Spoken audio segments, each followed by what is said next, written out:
ତାଙ୍କର ଯୋଡ଼ିଏ ପିଲା ଅଛି କିନ୍ତୁ ଛାଡ଼ପତ୍ର ତାଙ୍କର 15 ବର୍ଷ ହେଲା ଦିଆ ନିଆ ଏକାଠି ଆଉ ଶୋଉନାହାନ୍ତି 15 ବର୍ଷ ହେଲା କି କଥାବାର୍ତ୍ତା ବି ହେଉନାହାନ୍ତି। ୟା ଭିତରେ ପାର୍ଲିଆମେଣ୍ଟରେ ଆଙ୍କ ସହିତ ସମ୍ପର୍କ ହୁଏ। ସେ 2 ଥର MP TMCର ଏ 4 ଥର MP ତାଙ୍କର ପଛପଟ ସିଟ୍ରେ ସେ ବସନ୍ତି ଆଗପଟେ ଇଏ ପ୍ରେମ ବ୍ୟାପିଲା ପ୍ରେମ ଏଡ଼େ ଜୋରରେ ବ୍ୟାପିଲା ଯେ ସେ ଜର୍ମାନୀରେ ଯାଇକି ସେ ଝିଅ ଫେରେ ଜର୍ମାନୀରେ ଗୋଟାକୁ ବାହା ହେଇଥିଲା ପିନାକି ଯାକ ବାହା ହେଉଛନ୍ତି ଏବଂ ସେ ଜର୍ମାନ ସ୍ୱାମୀକି ଛାଡ଼ି ପିନାକି ଚଏସ୍ କଲେ।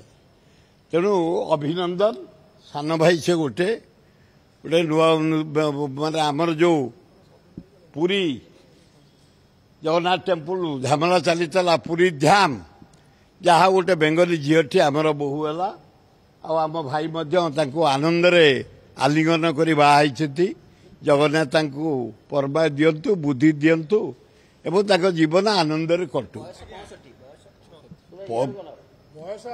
ପରିସ୍ରା ଯେତେବେଳେ ଆଗରେ ପଡ଼ୁଥିବ ସେତେବେଳେ ବୟସର ସୀମା ଜଣାଯାଏନି। ତେଣୁ ତାଙ୍କର ପରିସ୍ରା ଯେତେବେଳେ ଆଗରେ ପଡ଼ୁଛି ବୟସ ତାଙ୍କର ଅଛି। ଆଳୁ ମନକୁ ଗଦେଇ ହବ କାରଣ ଝିଅ ଦେଲେଣି ମମତା ବନର୍ଜୀ ଭଉଣୀକି ଦେଲାଣି ଇଆଡ଼େ ଆଉ ତେଣୁ ଆଳୁ ମନକୁ ଆସି ଗଦିଆ ହବ। ହଁ ଗୋଟେ ଜଗାର ନୀଳା ଆହା ଆଗରୁ ସିନ୍ଦେ ଝିଅକୁ ଯୋଉ ବାହାଲେ ସେଇଟା କଣ ଥିଲା ବ୍ରହ୍ମାଙ୍କ ନୀଳା ନା ନାରାୟଣଙ୍କ ନୀଳା? କେତେ ନୀଳାରେ ସେ ଖେଳୁଛନ୍ତି କି ଖେଳି ଯାଆନ୍ତୁ।